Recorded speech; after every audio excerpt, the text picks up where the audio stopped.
Norfolk, mental health advocate Charlotte Underwood, who self-harmed from the ages of 14 to 20. Charlotte, a very good morning to you, and thanks for coming on to talk about this. I think you're 22 now.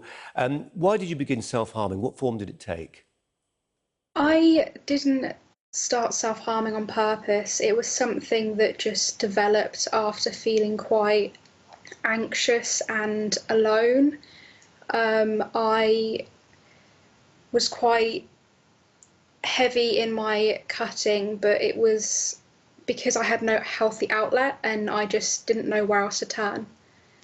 What do you say to those people who heard what you just said and say, well, anxiety and loneliness have been part and parcel of being a teenager for as long as there have been teenagers, but people didn't used to resort to cutting, as you say? I think it's more to do with the way the world has changed and the lack of communication between all of us, really. And at the same time, there is more to self-harm than just cutting. So whether it didn't exist before is definitely questionable. When you say we don't talk to each other anymore, I think I paraphrase what you said there. Is that a function of social media, that lots of young people now exist in a bubble that's created by their online life? Definitely. Something I always say is that in a world of mass communication, we've learned how to properly communicate, and I think that applies quite well to that. Was there anything specifically which prompted you to do it? Was there one event, or is it an accumulation of things? It was, sorry, it was an accumulation of feeling very unwell for a long time, but not understanding what was going on in myself. So I had a mental illness, but I didn't know I had it, and that was terrifying. And what did it take for you to break the cycle? Did it require outside help, or was it just something you were able to work through yourself? It's something that took 8 years of perseverance and accepting the ups and downs and learning to talk about it, and get those feelings out of my head and finding healthy outlets rather than the not so good ones like self-harm. Yeah.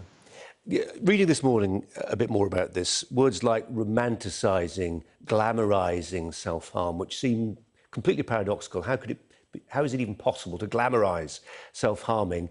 Is it?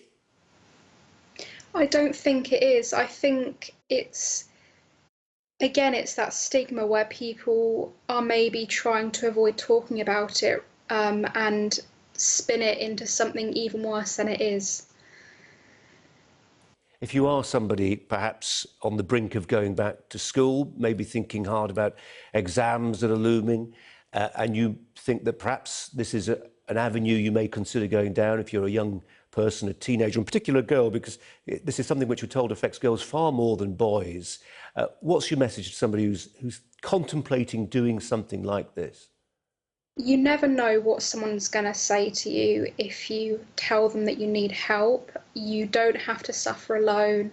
People will listen, and you can learn to not self-harm or prevent it, and I guess stop those thoughts just by having a healthy outlet and having someone to talk to. Charlotte, you've talked to us this morning. We appreciate it. Thanks very much indeed. Charlotte Thank Underwood you. joining us from Norfolk. Thanks a lot.